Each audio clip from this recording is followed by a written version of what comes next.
What's up? What's up, buddy? New game plans episode.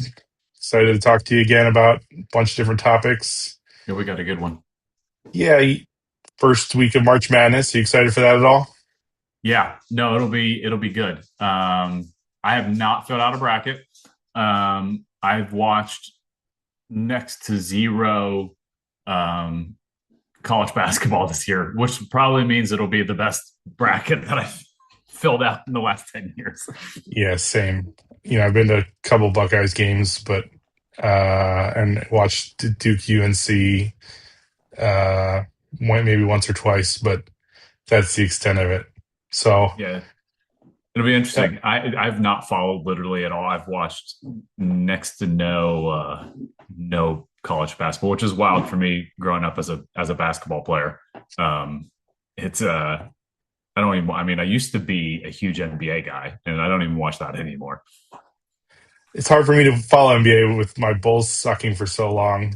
Um, I would get behind my team, but and I'll watch the playoffs. The playoffs are great, but um, you get some storylines there. You get some series, multiple games. That's what creates good basketball, in my opinion. Regular Sure, season's a joke. So 100%.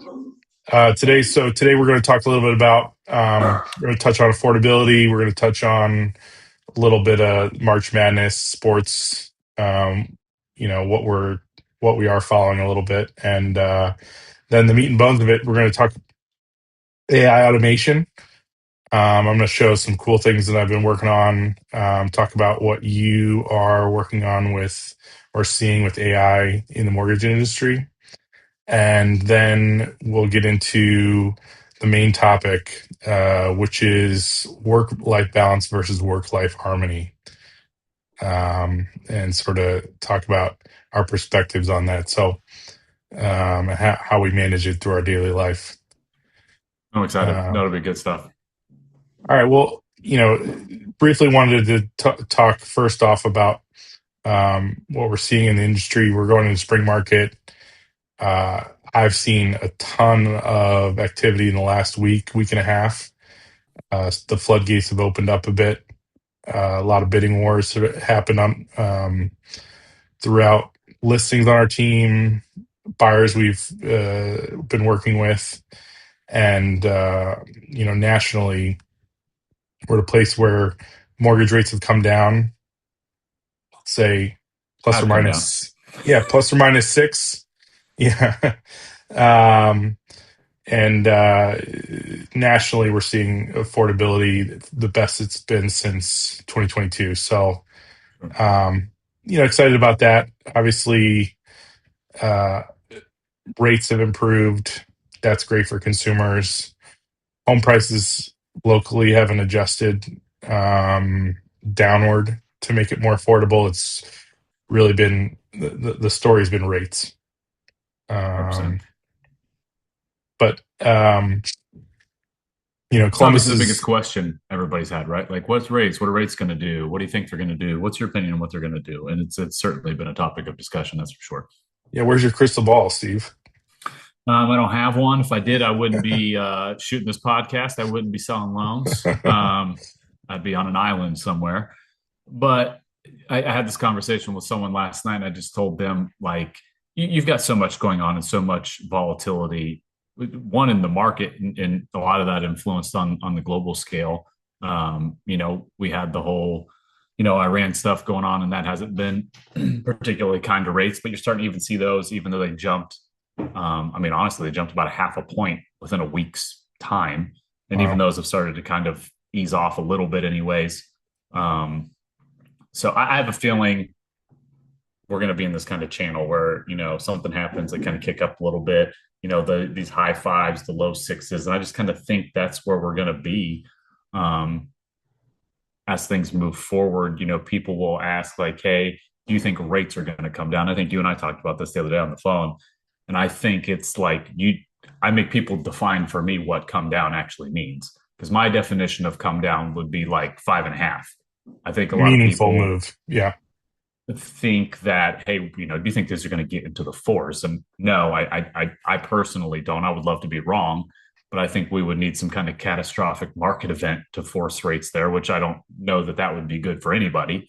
Um, but if we can get into the mid fives, I think that's fantastic. But this whole like idea that people think rates are drastically going to shift, I just don't see it happening. Yeah, and the hardest message is for people is who understandably are trying to save every buck they can. Mm-hmm. At the end of the day, especially in a solid market like Columbus, saving room waiting for a quarter point is going to cost you an appreciation spike in the house you didn't buy. The house you didn't buy is going to be still more expensive because the appreciation across the market has been so strong. Yeah, Ultimately, waiting agreed.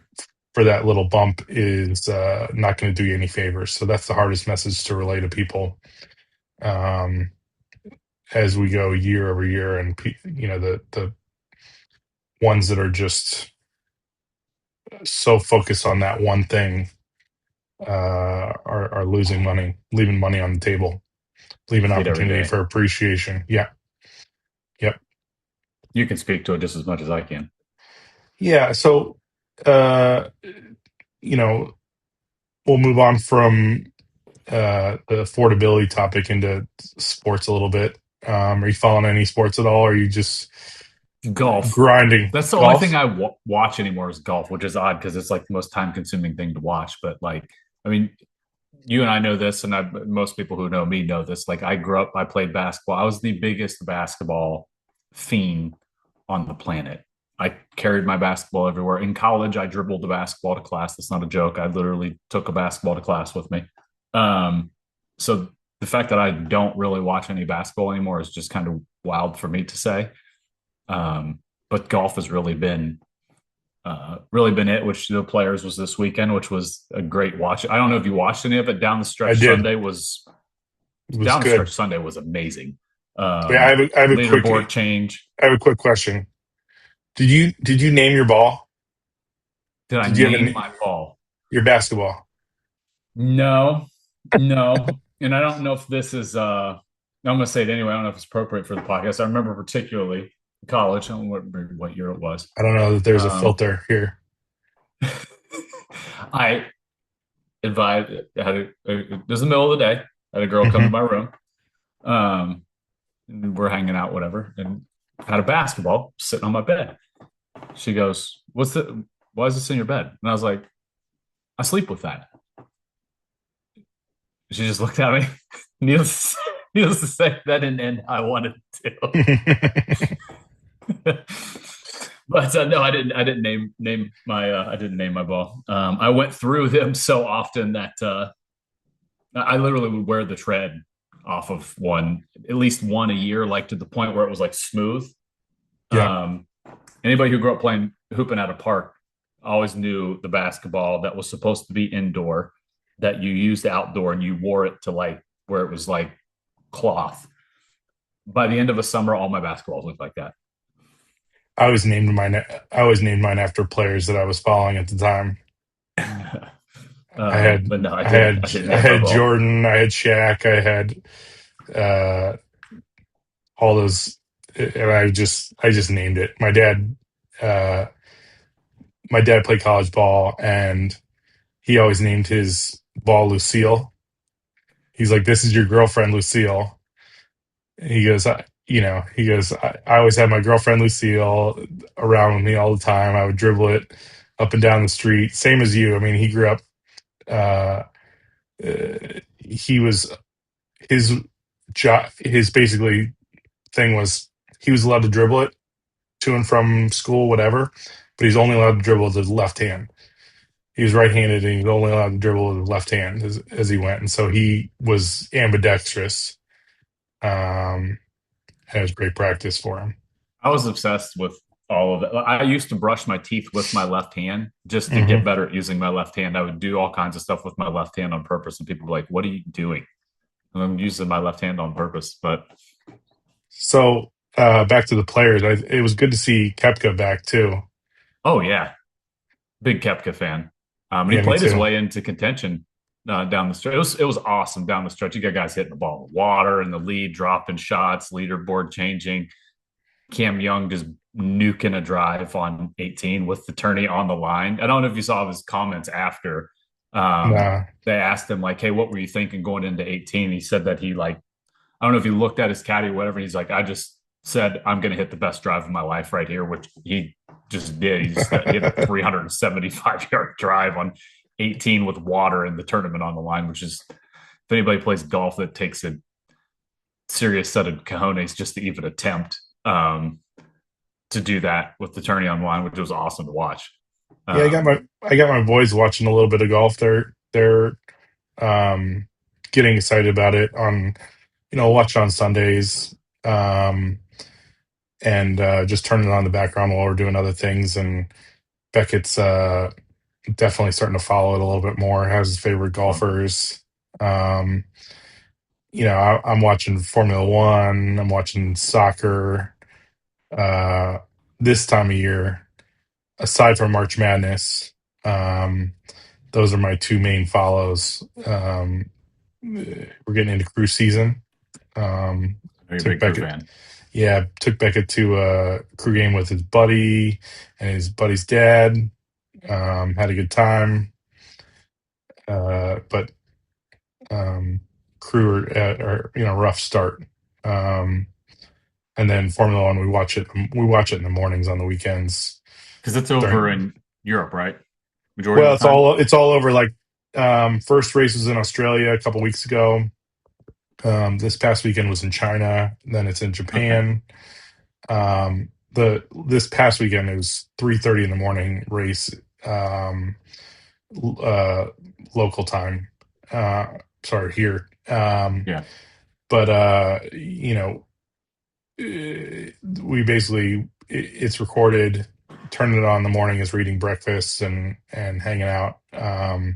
And it's an exciting thing for them. I love watching F1 and um, again, it's something my boys have gotten into big time. But uh, it's something we sort of have on in the background and Sure. watch a little bit, and it's I always chaos here. like I'll watch like the European tour Hmm. golf, and I love Hmm. it because it's on in the morning. Like I can, as I'm getting ready, can watch something on television that's not like news or Sports Center or something like that. Like you can actually watch something. So I love when there's stuff on in Europe, Asia, Australia, all the other continents. Yep. So, you know, let's shift a little bit into AI automation. Mhm. I'm really excited to talk about some things that I've been working on. I'm actually teaching a class on Thursday in our VTech and Ref boot camp. I've been working on building out a back end to teach this more often locally, um, under the Tech for Small Business brand. Okay. So basically, I have a website.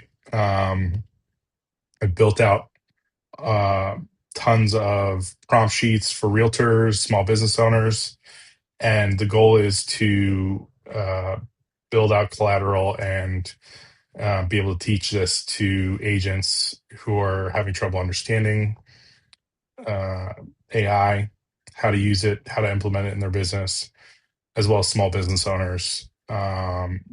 Small business is obviously a big passion of mine, not just helping out realtors who I think are really struggling with where to go on this, but um, yeah, one of the main things I've done in the last couple of weeks, I was a big ChatGPT user. Uh, I think I asked it one time, where would you rate me amongst all ChatGPT users? And it said you're in the top 5%.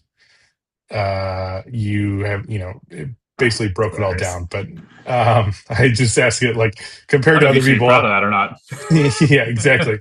Compared to other people, how often are you using it?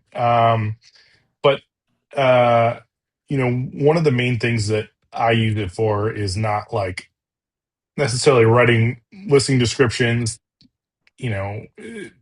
the basic stuff Sure. that a lot of people are sharing, but um, turning it more on the agentic side, and using agents, using the tools that allow it to build for you, autofill for you, save me time in my business, because there's a million different websites I need to be present on. There's all these sort of streamlined things that I can do that are not the major, um, let's say, part of the business that I need to be focused on most, Mm. which is sales and keeping in touch with clients.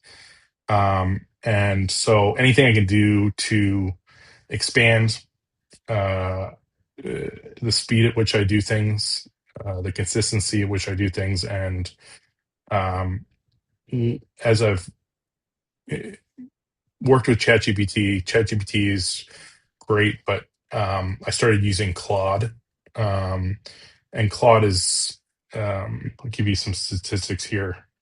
Um, I've been told Claude to switch to just, Claude.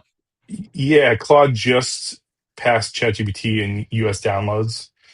Um, Nearly, I'd say that um, they've tripled their user base in a month. That's as a result of Claude Cowork. Um, Cowork is their agentic piece. You have your typical LLM, ChatGPT, Perplexity, wherever, where you just ask it a question and it gives you a response. Sure. But Cowork is the agentic piece, and that's what they've come out with in the last, I think, in February. Right. And with 9 out of 10 agents are now using AI every single day. Um, what I want to do is work on pioneering and teaching and thinking creatively about how I can use it. It's, some of it is taking what other people are doing online and adapting it to real estate. Some of it is just me coming up with it on my own. So I wanted to show you a couple things that I'm doing um, with Claude and Cowork to sort of grow what I do on a daily basis, keep me in the know, whatever. So let me share here, pull up.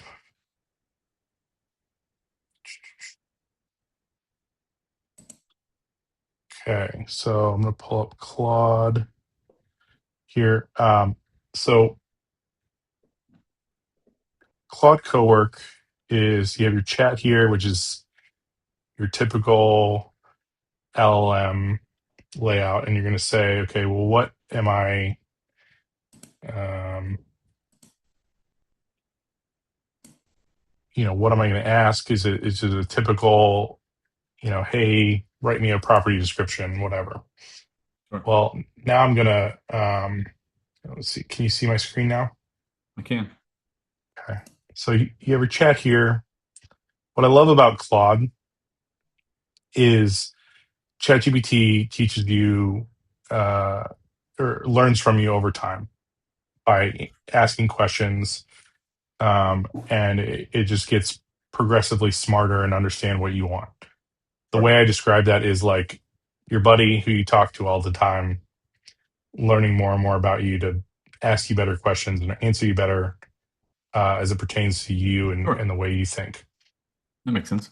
The reason why I like Cowork is because it's a better version of learning who you are, giving you your brand voice, giving you your um, basically understanding who you are personally. You have to teach it one time, and you can update it over time. But then it also allows you what's called projects. And projects, the way to think about it is buckets of your life, buckets of the way you use it. And as you go into each bucket, I have my real estate business. And in my real estate business, I have specific details So you have Brooks is a real estate agent, 14 years experience in Columbus, Ohio, operating under VTech and Rough Cutler. As a solo producer, his business runs approximately 20 deals, etc. It gives you your all this information about who you are, what your goals are, what tools you use on a daily basis. Um, then you have more information you can provide under instructions. So you can give it specific instructions on how best to answer you. You can include your brand voice. It has writing styles to better uh, answer on your behalf. It can draft emails for you. Um, it has words and phrases I use, words and phrases I never use, topic, I'm gonna stop on content. that. Words and phrases I never use. Excited to announce I'm passionate about seamless, streamlined, hassle free in today's market as a filler opener. Don't hesitate to reach out. That's a bad one. Just listed synergy, leverage, corporate jargon of any kind, anything that sounds like a press release, anything that sounds like a chatbot wrote it. Topics I would like to cover: buying and selling process education, demystify the steps, neighborhood spotlights, real market data, trends, numbers, not narratives, behind the scenes on real estate, what the process actually looks like, things like that. So topics to avoid: politics, con- controversial opinions, Could be anything that Switzerland. could anything that can alienate buyers and sellers. So basically, then it has all this information about you that it can create a framework around what you want to do, what your goals are, um, and you can have. I have my tech for small business that has prompts that I like to use, a framework for what my sales strategy is. I have a training bucket. You can have a cooking bucket if you want to have a cooking bucket or any other passion that you're interested. If you're working on I was talking to a coworker that's building a new house, and she can make a bucket for all the details about the new house.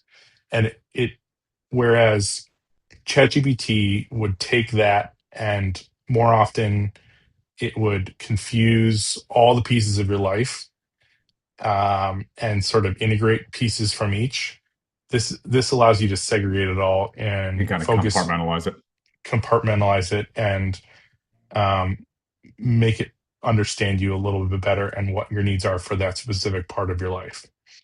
Um, so I love that. They also have what's called scheduled tasks in Cowork, and this is unbelievable what I'm using scheduled tasks for.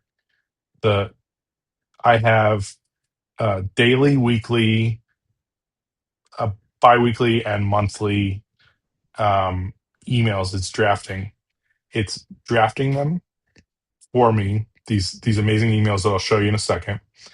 It's putting together things for me to learn. It's giving me like a daily update. Every day I start with a some sort of piece of knowledge, and then it's going into uh, detail things for me to start my day with. Then weekly, I have every week it will send me an email of, okay, here's things to talk about on the next pod. Here's a separate email that's a market update. Here's what's going on in each neighborhood. Here's what markets are hot. Here's what markets are cold. Um, here's all the data. And here's talking points for your clients. Then I have goes into my email and it says, here's all the leads that came through. Here's ones that you haven't responded to yet. Here's ones to follow up with. You follow up with this person once. On Monday you're going to want to follow up with them a second time. Sure. Um, then it'll have it'll look on my calendar for upcoming listings appointments and say, hey, here's a listing you have upcoming. Here's all some information, some comps, some strategy, marketing strategy for this neighborhood, for this type of house, etc. Here is some things that talking points with the client. Um, it will have a referral thank you weekly email. So if I get a referral, if I get a past client send me somebody, if I close the deal, it tells me each week, hey, don't forget to send a note to this person. Don't forget to get a review from this person. I also, on Mondays, it gives me a here's a synopsis of what happened on the weekend on your listings. It'll say, hey, you had 10 showings on this listing. Here's all the feedback. Here's the consensus feedback. Here's how you might want to respond based on that. Every week, it's like you showed this amount of properties for these clients. Um, here's all the information about everything. There was a recent price drop on this property. You may want to follow up with them if they still are interested in that. Every 2 weeks, it checks for listings that have been on the market for 20 days or more and sends me a fresh uh, ideas like, hey, you might want to drop the price. Here is a seasonal property description uh, revamp, and gives me an idea of like how to change the property description, pictures, which pictures to shift to. So let me show you real quick some of the outputs.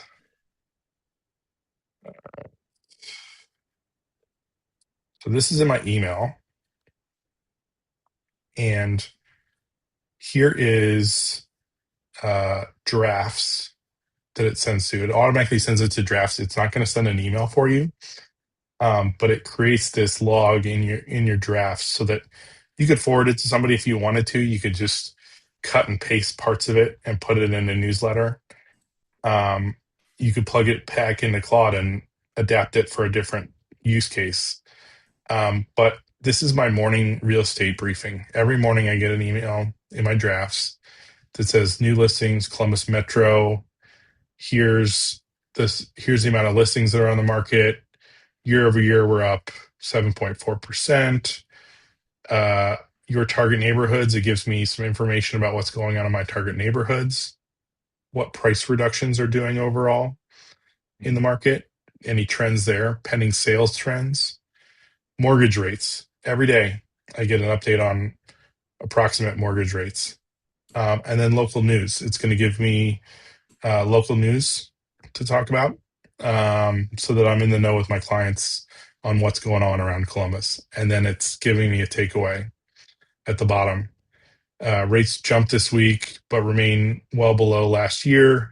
Keep coaching buyers that waiting for a perfect rate may mean more competition this spring as inventory climbs. It goes on. It says, use NAR hotspot designation in your marketing. It's a powerful third-party endorsement for Columbus. I also get weekly time audits. This is something you might like, but it tells me how much time I spent based on my calendar on each thing that I do in my business. Yeah. So as I'm learning to time block, as that was one of my goals this year, it tells me, How's it hey, going?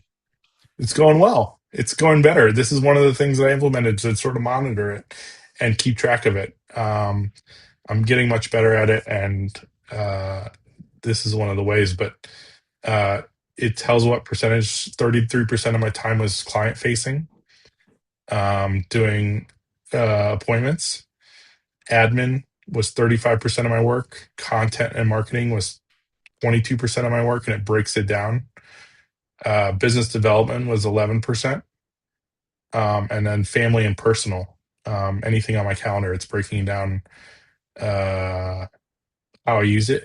It observes patterns, and so it's going to give me an observation based on the activity week over week, uh, how I'm doing better, what I'm doing better, what I need to work on, etc. So it's acting as a coach for me in that way, which is really cool. Super cool. Um, here's a let's see here. Let me find. It tells me based on my goals. I have a GCI pace tracker. It tells me based on my goals where I am uh, each week towards my year end goal, and breaks it down and gives me insights where I can focus on. Um, so there's some amazing things here, and I'm really excited about how I'm using it because basically it's doing administrative coaching, keeping me in the know, day after day, week after week, and it's all automated. I set it up one time and it's just doing this, and now I have an opportunity to like have something every morning to start off my day, to be organized, um, and be thoughtful about my business. Sure. Um, it's another employee for me. Yeah. So um, Super cool. This is good yeah, stuff, man. yeah. So um, anyway, that's my biggest build, I would say, right now.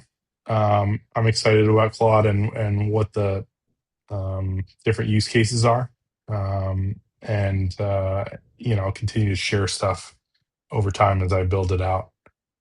Yeah, for sure. This is good stuff, man. How are you seeing? I'm really curious. How are you seeing AI implemented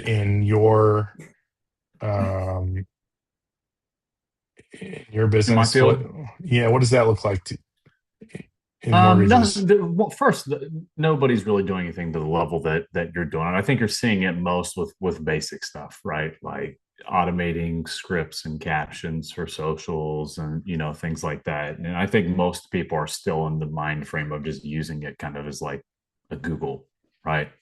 Hmm. Without the awareness of the automation and how much you truly can um, get it to take care of um, for you. One thing I have noticed more and more, and it's funny when you see it, is clients will ask questions and you can tell straight from like ChatGPT because they don't even like reformat the question. Yeah, Like they'll email you over a list of questions, and I'm like, I know you didn't think of these on your own. Clearly, you went into ChatGPT. Um, M like we've dash is had a client. dead giveaway. That big long Oh dash. As soon as you yeah, see that, you're like, that's you AI. didn't type this. Yeah. You're seeing people that will take their, like, say you send them a loan estimate, they'll upload their loan estimate and ask it for questions they should ask, Hmm. um, which is fine. Like, I mean, I'm completely comfortable answering those questions. The problem becomes is the normal consumer, the questions they're asking, like even when you give, like they don't even know what they're asking. So when you give them an answer, it doesn't necessarily, it's not registering, right? Like Yeah, of some of the course. questions are like, way beyond what normal everyday homeowner consumer even needs to know. Um, at the end of the day, and maybe I'm a little different just because I do it every day, but like, I don't feel like as the home buyer, like you don't necessarily need, nor do you want to know how the sausage is made. Um, I try to stick with everybody, like, what's my rate? What's my payment? Are there any, how much cash do I need? And are there any weird features that I need to be aware of? Right. Outside of that, like the rest of it, like you can learn whatever you want, but most of it's not applicable. Anyways, but those are kind of like the main four things, which the fourth one nowadays, most loans, unless you're doing some kind of like commercial or non-QM loan, there aren't any weird features because you can't have them. Like there aren't loans with prepays and there aren't loans with, neg ams or, balloon features or anything like that. So, usually it's just those first three things. What's my rate? What's my payment? How much money do I need? When's my PMI go away? Um, outside of that, I try to really simplify it more so than anything. But on the AI front, you do see it, um, in terms of how people are asking questions. Yeah. Which again, it's good for people to seek understanding. I don't want what I'm saying to be misconstrued, but sometimes you just notice as soon as you get the question, like the way it's phrased, you're like, I know you didn't To think of that on to your own. to this point, Ryan Serhant just shared something that our team is talking about. Did you I see saw this? this. Yeah, I saw this video where he lost the deal over it. A $50 million deal. The buyer and seller both asked it The same in thing. ChatGPT. Similar question, like the opposite question, right? Am I paying too much? Am I selling this for too little? And both got the opposing answer out of the same ChatGPT. Both got frustrated about the deal. It's not giving them the right information, and it's crazy to It's much consider more how that confirmation affected. bias with Chat GPT. Not to speak Yeah, over you, but exactly. it's much more like you get so much confirmation bias with Chat GPT. It tells you kind of what you want to hear. It's just a buddy. It's your buddy. That's the way I described it earlier. And that's the trouble of it. But as I talked to my team about it, I said, in reality, the conversation that we need to have about this, aside from the questions that you asked, like if people are coming up with uh, what's my house worth based on that, it's the same conversation as a Zillow's estimate. It's all garbage. When was the last time they were in your house? They don't know the market locally the same way you do. Sure. Nope. They can It's they not can going look to either.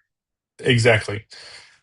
They don't know what your materials you have in your kitchen. They don't know all those layout issues that you have, or you're not telling it about the roof you didn't fix, or the or the water you're getting in your basement.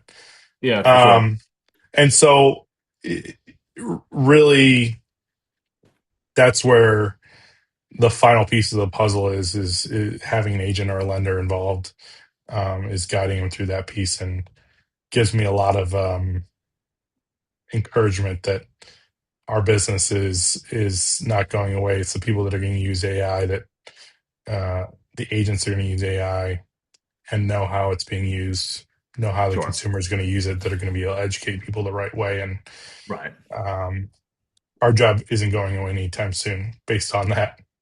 No, no, the human element I feel like will always be there. And I think that goes for any type of sales job Hmm. for the most part. Of course, there are going to be pieces of it that are automated It's and going to pieces of shift. the Yeah. it's going to shift, and you've got to be you can't get stuck being Blockbuster, just refusing to adapt and be stuck with it. But also, I feel like at the same time, like one of the main takeaways, and I just had this conversation literally before we hopped on this with the guy who does my content. He and I have a call every week where we kind of talk through deals, talk through scenarios, and he kind of uses all that to ideate a lot of my content. Sure. And we're talking about all these mergers and acquisitions and AI and yada yada. And the one thing, my main takeaway is, and it feeds perfectly into this, is that the pieces of our business that are human, you have to own those. You're never going to out tech these huge companies, right? You don't have enough money, time, energy, resources to out tech them.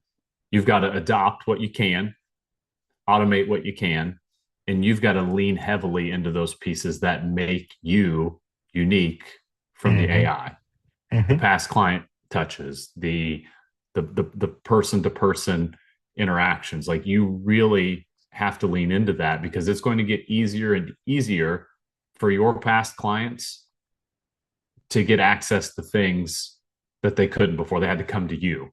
Hmm. Now they Absolutely. don't. And that's going to get even better in the future. So if you're not staying in front of your people, they're getting information in front of them regardless. So that was my main takeaway. Yeah, I think it's that, and expressing your value.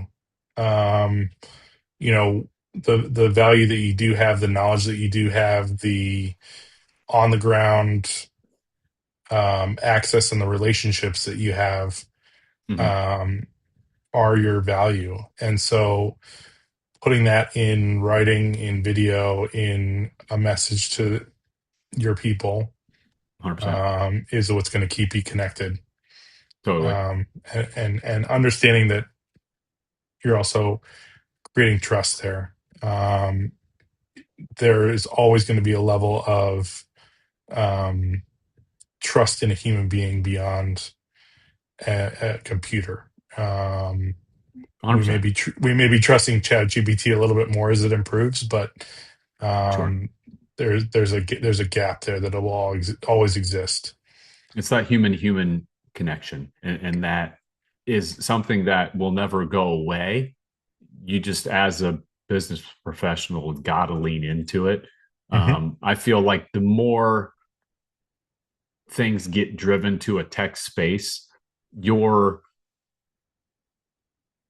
willingness, your intentionality around personally connecting with people becomes more and more important, because it's something people innately seek and thrive, right? Hmm. Like, people want to connect with other people. Like, we don't Hmm. want to be just talking to a computer all the time.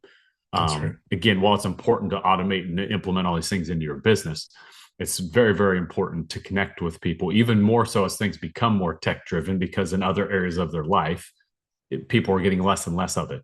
So to me, it's important to find those moments. And it's one of the things, like, on my business this year has been a big area of focus, is like, how specifically and systematically am I staying in touch with and in front of my database? We just sent out, we're going to start doing this quarterly, a letter from the heart. And it's I love that. a letter I sent out. It has nothing to do with mortgages on it. Nothing. It's got some family pictures, a little narrative I wrote, just giving people an update on my life. We sent out almost 1,500 of them. Those are 1,500 touch points, and that list will obviously grow and grow as you continue to close um, business. But, like, you got to stay in front of those people. Hmm. And if you don't, they're getting bombarded with emails and content and media and you name it, it's in front of them. Hmm. Um, and that is how you build a sustainable business over time. And you That's right. stay in front of those people. Um, in you know, it, yeah, on the AI topic, it's super imperative to implement what you can, and all these things that you've just shown. Like, it's simple, easy stuff that is not hard for you to do every day. It's just time consuming. So use the AI, augment it, where you just wake up, walk in front of email, you've got like your daily briefing, right? Hmm. But then from there, like, how do you then use that to stay in front of everyone? But that's the way I look at it. Is I'm not leaning into AI so that I am uh, becoming half man, half Computer. computer. Um, I'm leaning into AI so that I can be the best version of me in the moment with my people. I can be the most focused, the most detailed, the most organized version of me as I'm face to face Sure. with my clients, with my people, with my family. Um, and I think that's the perfect segue into work life balance versus work life harmony. Yeah, for sure. So Um, let's take work life balance and just Kobe Bryant it into the trash can. yeah, there's no such thing as balance. Our lives in general, day to day, are completely unbalanced. Just Yep. work or not. Like, you wake up one day, your kid's sick. Days, you and I've had these discussions. Like, can't go to daycare. Cool. Days F, right? Um, there's just no such thing as balance. Balance doesn't exist. You try to find, to me, work life harmony is a much better way to describe it, because you're just trying to find this flow where everything fits together, particularly, as a business owner, entrepreneur, parent, spouse. um, you know, it, it's a hard thing to fit it all together. But if you're trying to balance all of it and think that everything's going to just always get equal time, Yeah, that's why I think it's so really important. Yeah, I think it's so important to just not focus on the perfection of making it this and even, and allowing for it to go here or here, and do this as life adjusts. your Um, seasons. there's seasons and You have days and seasons of life where moments. it's heavy family. Like you Mhm. had a baby. That means life becomes heavy family. It's hard to be heavy family and heavy work at the same time. There's going to be other seasons of your life where It's it's impossible. Yeah. heavy work and you're not maybe not showing up for your family as much as you normally do. That doesn't mean you're doing anything wrong or bad or whatever. You're just trying to again find harmony with all those things, and that's a constant moving target on a day to day, week to week, month to month, year to year basis. I mean, just even in my life with the move and moving cross country, traveling back to Ohio, like all that stuff for, a good, and it's still that way, but it's gotten better. But like for a good 6 to 8 month period, like it was 80% work. Hmm. Um, and not necessarily as much family as it normally would be or should be, or I would like to see it. That doesn't mean that, that's wrong, but that's just the season that it's in. And, it's important to me. I feel like you're married, I'm married, like you've got to have um, great communication with your spouse, like share goals, share dreams, share visions, because it's important for you to be on the same page, because there's going to be seasons of your life where like, hey, you got to hang with me on this, right? Like we're a team. This next 8 weeks, 12 weeks, 6 months, like this is what it's going to be. And you got to work through those things, and that's the harmony Hmm. piece of it. And that's the harmony piece of it. And then you find time blocks within those seasons to fit in the other stuff that maybe you're short on. I think work-life balance is 9 to 5 people with that are single with um, Right. a pretty basic lifestyle, and I think it's a version of virtue signaling as well, um, where they're trying to show off how they're able to not work, basically. That's my biggest thing with most people. Are going to set me off is most people say work life balance, and what that means is you don't want to work. Hmm. You don't like your Whenever I job. hear someone say work life balance, that's like my initial thought. It's like, okay, let me hear what comes out of your mouth next, because it's probably something where you just don't want to work. And that's not work life balance. That's just you don't want to work. Whether you're lazy or whatever. Um, you're not driven, ambitious, which is fine. Everybody's got a different version of, whatever brings them, peace, happiness, whatever. But I would say over half of the time when you hear work life balance, for most people, it's how can I work less and just, screw around more and travel or do what I want, as opposed to actually build something. Yeah, and that goes back to like you don't like what you do if Bingo. you're trying to find ways to escape it or need to be on vacation X, Y, and Z. If you love what you do and you're passionate about building, you can't get enough of it. And Mm-hmm. that, you know, family's always going to tug you in this direction. But if you don't have some version of tug in this direction towards work, then you don't love what you do. Why the hell are you doing it? Find a new job.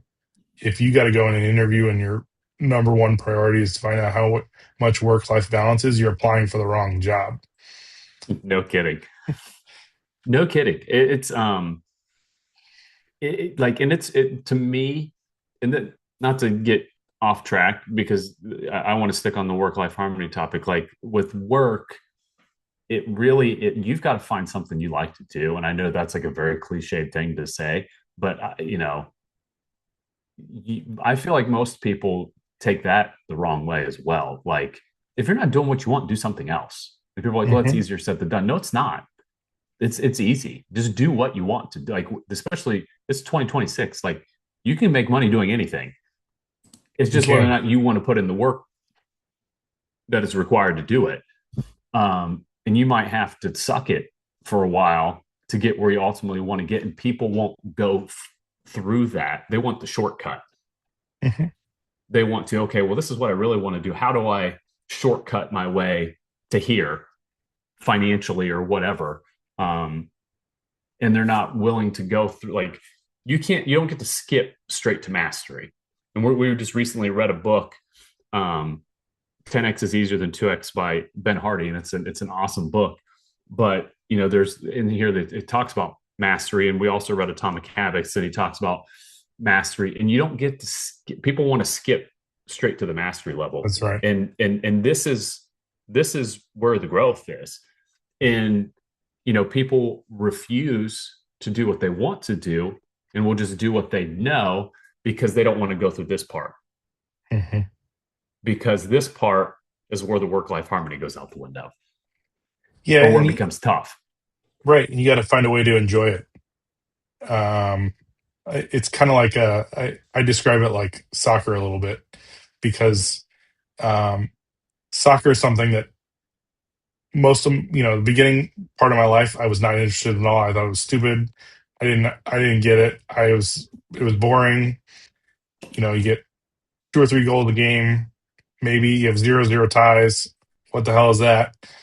And then I watched the World Cup, and when I saw the most amazing passes, the most amazing dribbles, these little nuances, these little teeny pieces of the game that were wowing and inspiring, it, it is an analogy for finding passion in the little things that you're doing as you are getting from one end of the field to the other, as you're getting from, the beginning of your journey to the end. It's like, how can I master this little touch, this little pass, this little thing? How can I be the Neymar, the Kylian Mbappe, the whoever of the MLS player of this thing in my local market, in my job, in my corporate structure, whatever.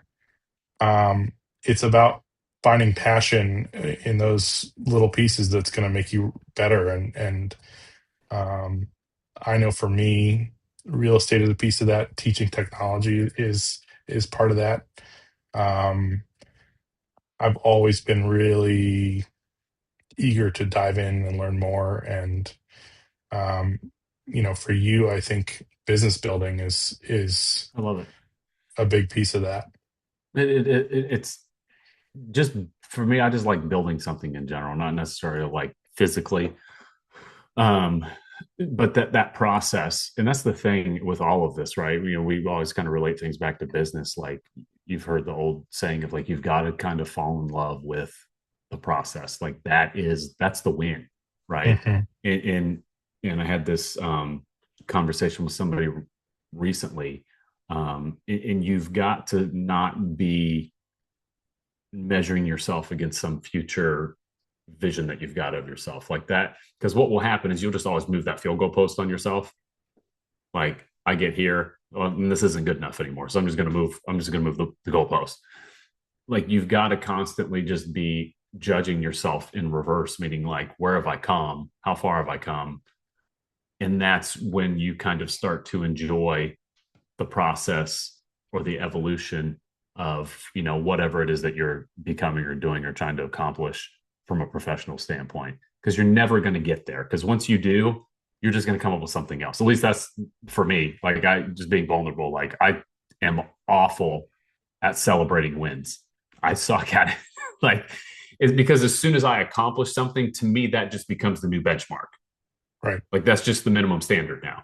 So as Right. soon as, like, for example, when we set some goals for this year within my coaching, one of those was a specific number of leads generated every month, whether from past clients, realtors, financial, whatever, right? And I had a number in mind, and my coach challenged me to make it 5 more a month. Sure, in the back of my mind, I was like, he's crazy, but you know me, I'm up for it. I'll make it happen. I have exceeded it every month so far, knock on wood, and I'm trending to exceed it in March as well. But what's funny is now what used to be a win, like Is not last good year, enough. now's not, now it's terrible. Mm-hmm. And even like the number in my mind that I had that I wanted before he challenged me for 5 more, like if I hit that, like now I'm upset.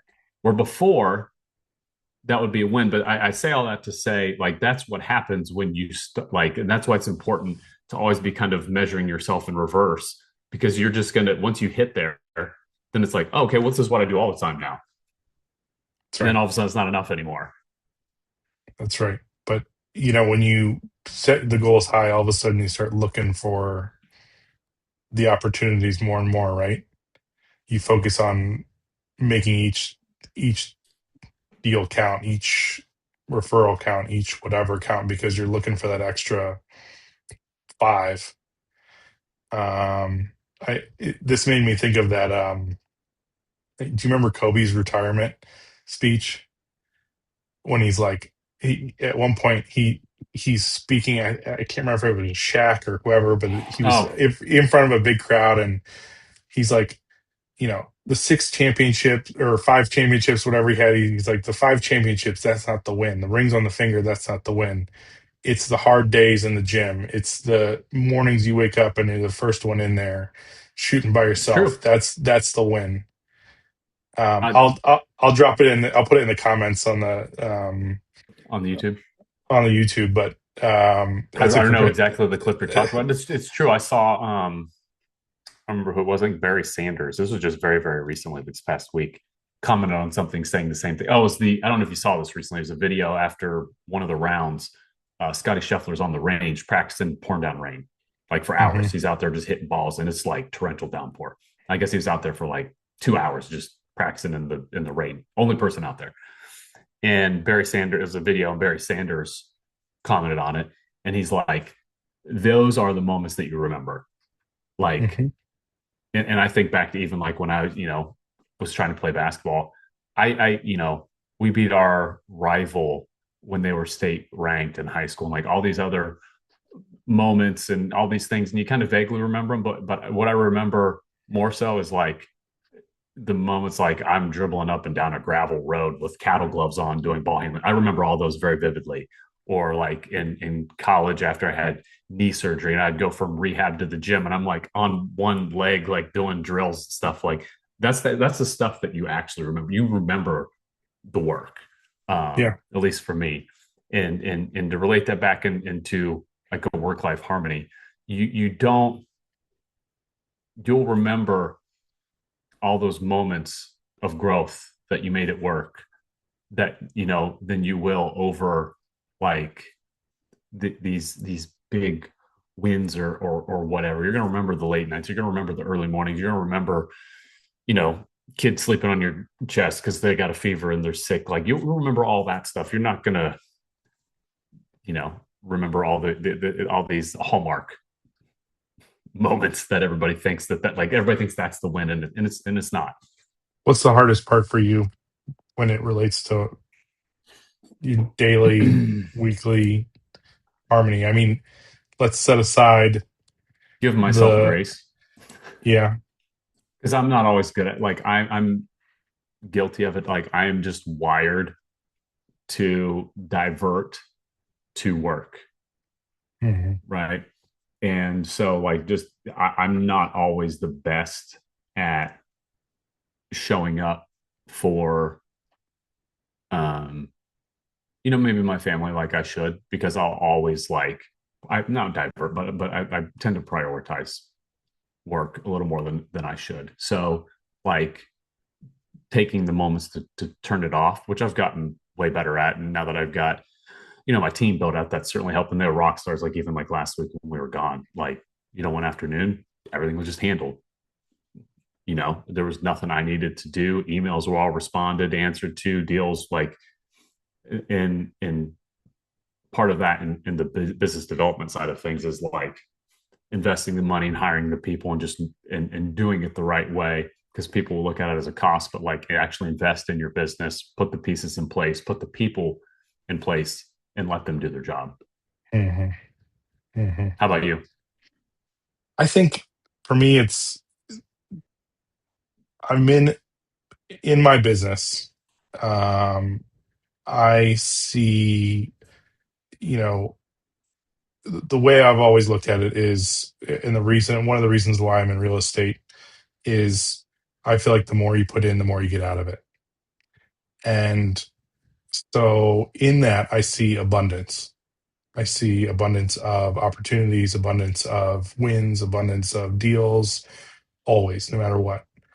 And so I would say that piece is a distraction from trying to focus on the harmony of it all. Because like you, I'm ready to dive into work at any given moment. Could stay up if uh, sometimes I feel like I could stay up till 2, 3, 4 in the morning working on things. Sure. Because my mind is just raging and ready to go, and I just want to do more and more and more, and feel like the clock's always ticking.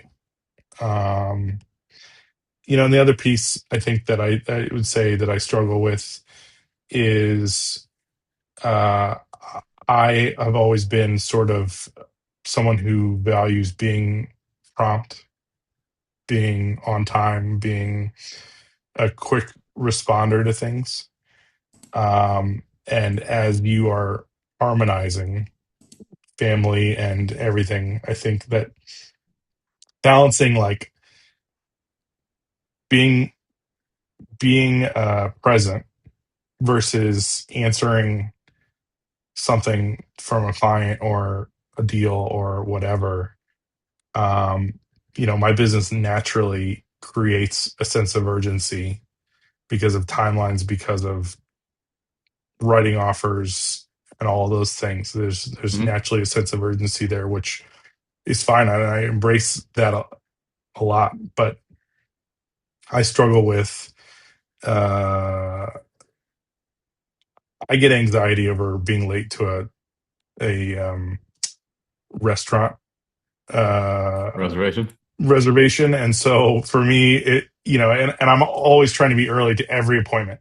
Like every appointment, I want to be 5 minutes early. Every showing, I'm dying to get there 5 minutes early. If I'm on time, I'm stressed about being there on Yeah. time.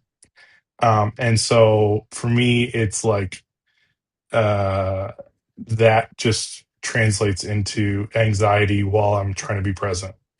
Sure. And so That's good stuff. managing that, I think, is a hard piece for me, and Yeah.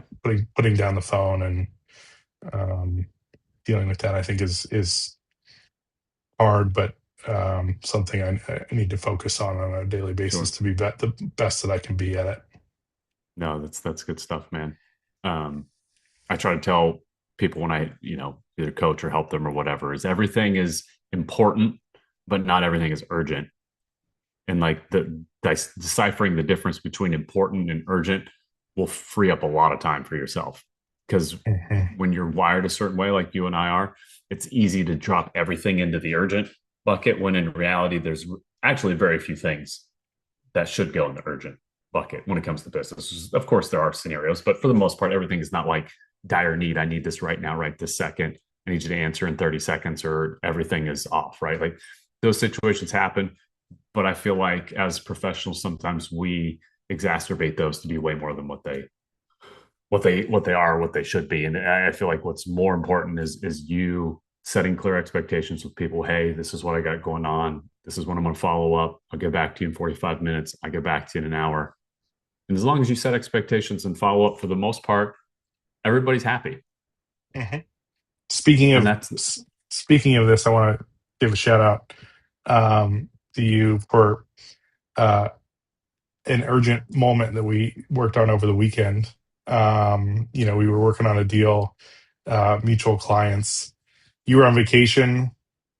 my folks really were, I started working with them a ton over the last week, but they were slow to call you to get pre-approved. Sure. And first main weekend we start seeing houses, they find something they want to write on. So of course they called you while you were on vacation in New Orleans. You dealt with it very quickly, smoothly, had a great conversation with them, Sure. helped them through a lot of questions as first-time home buyers.